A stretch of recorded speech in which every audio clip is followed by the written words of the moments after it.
Sumainyo ang Panginoon. At sumaiyo rin. Ang mabuting balita ng Panginoon ayon kay San Lucas. Papuri sa iyo, Panginoon.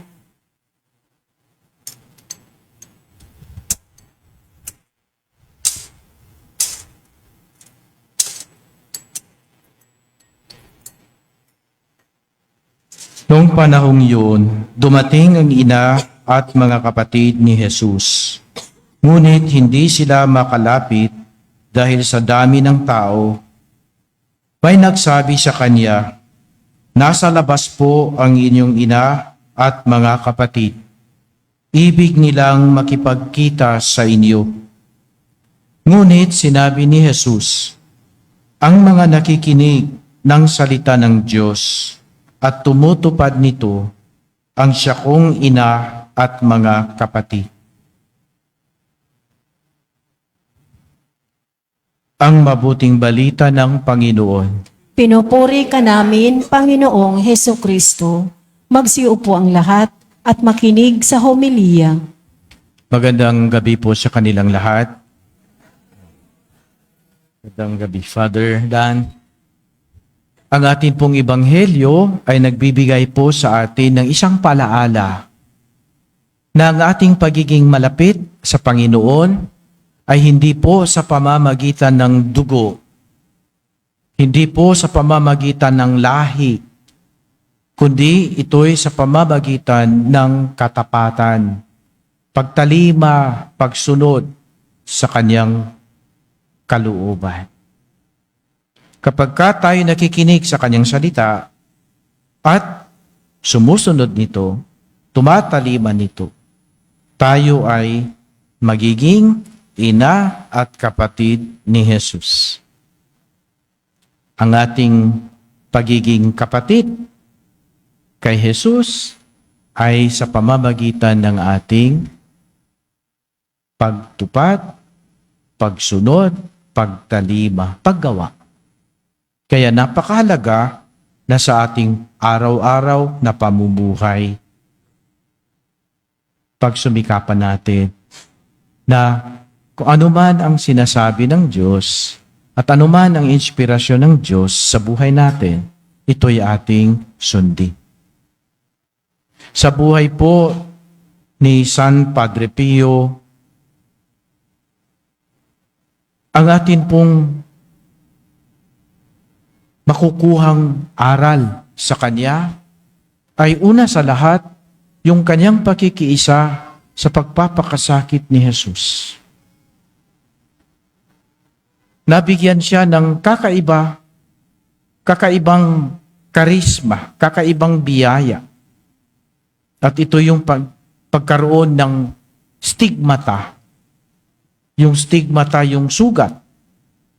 Nagsimula ito sa tinatawag na spiritual na stigmata, hindi nakikita, invisible, pero masakit sa kanya.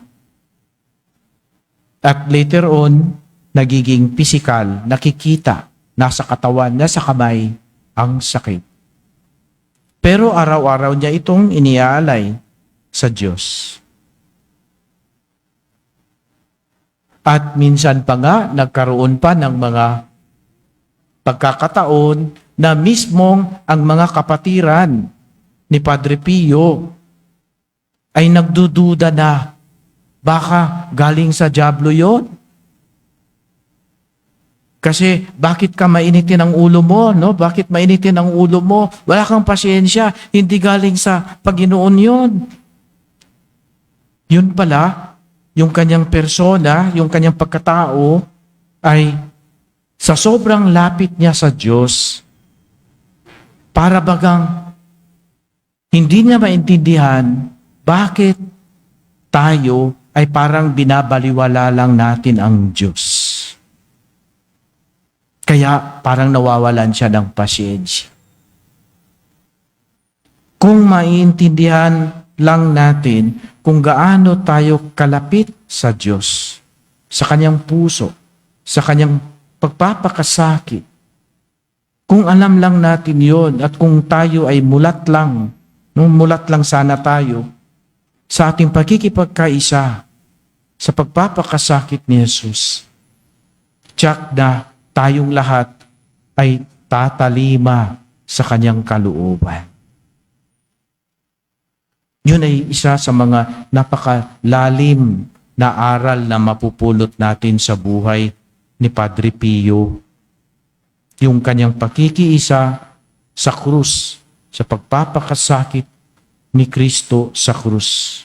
Dahil buhay na buhay ang sugat ni Jesus sa kanyang katawan. Pangalawa, si Padre Pio ay napakalalim ng kanyang buhay panalangin. Araw-araw nagdadasal at araw-araw kahit na siya ay pinagbawalan na makinig ng pangungumpisal at pinagbawalan na siya ng Batikano mismo na mangaral. Pero siya doon sa kumbento, no, sa kanilang second floor ng kumbento, meron maliit na chapel doon. Doon lang siya, nagmimisa pa rin, inaalay pa rin ang kanyang buhay.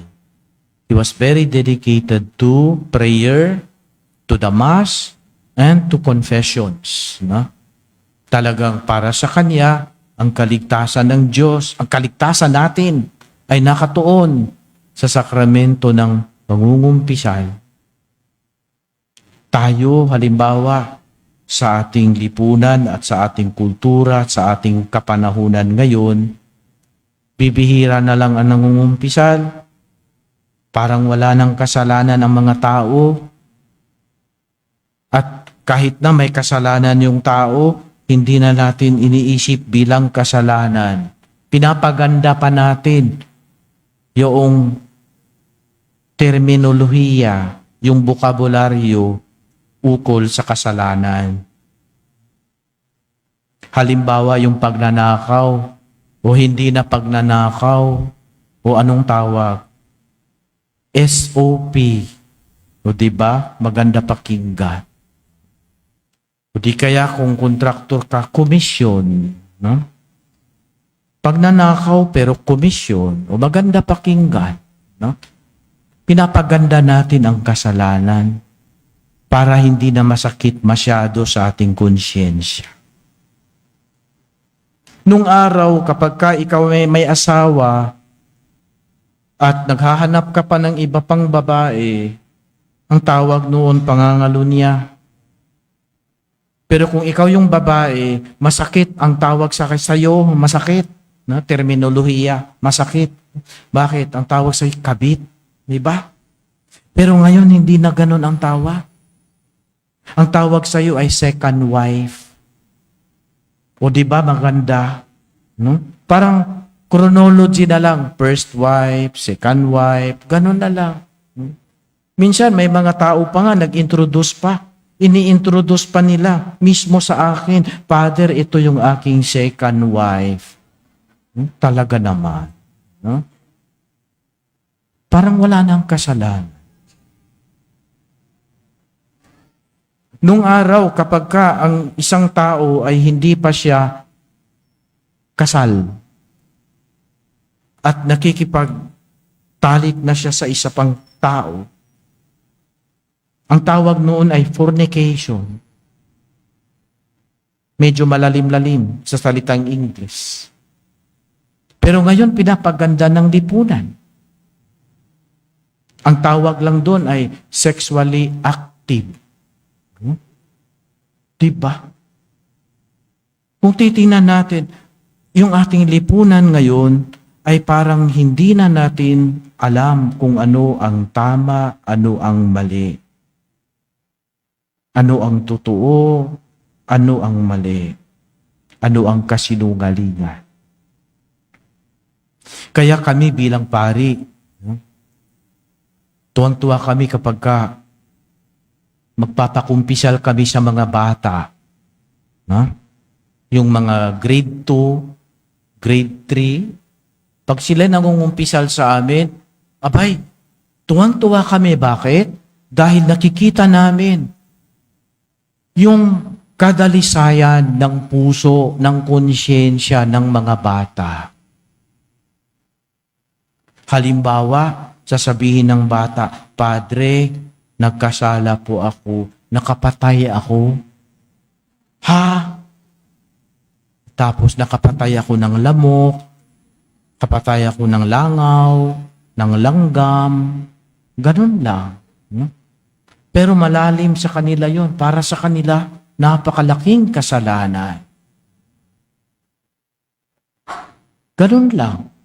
Father, nagkasala po ako, nagkaroon ako ng adultery. Ano yung adultery? Kasi nahawakan ko yung classmate ko. Yun lang, impurity. Sabi ko, mabuti pa itong mga bata. Napakadalisay ng kanilang konsyensya at napakasensitibo nila sa kasalanan.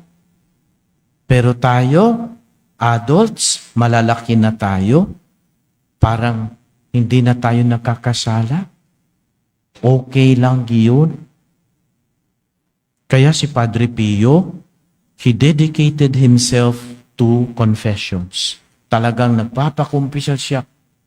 Napakaraming oras ng kanyang ginugugol para lang sa pagkukumpisal. Makinig at magpatawad sa mga kasalanan ng tao. Sa pamamagitan lang dito, magkakaroon tayo ng napakaraming biyaya magmula doon sa biyaya ng kapatawaran. Ganun kalalim ang buhay ni Padre Pio. Una, pakikiisa sa krus ni Jesus, sa pagpapakasakit ni Jesus. Pangalawa, yung buhay panalangin at yung debosyon sa Eucharistia at sa pangungumpisal, pagpapakumpisal. At pangatlo, si Padre Pio ay nakapagtayo siya ng napakalaking ospital para magkaroon man lang ng kagalingan yung mga may sakit. Yung kanyang pakikiisa sa mga taong may karamdaman, napakalalim nito. Kaya talagang nagsumikap siya na makapagtayo ng malaking ospital para sa mga may sakit. Napakaganda dahil si Padre Pio ay very connected, no? Connected siya. Meron siyang malalim na ugnayan, lalong-lalo na sa mga may sakit. Sa ating pagmimisa para po sa mga may karamdaman, ialay natin ang ating karamdaman sa Diyos at ihingi din natin sa Panginoon na sa pamamagitan ng panalangin ni Padre Pio, tayo ay gagaling din.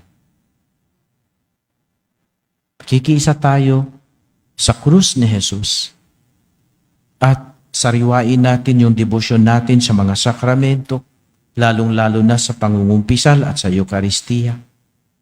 Pangatlo, makinig tayo sa mga suffering o paghihirap ng ibang tao at ibigay natin ang ating panahon sa kanila. So that in one way or another, tayo maging instrumento ng kanilang kagalingan. Magsitayo tayo.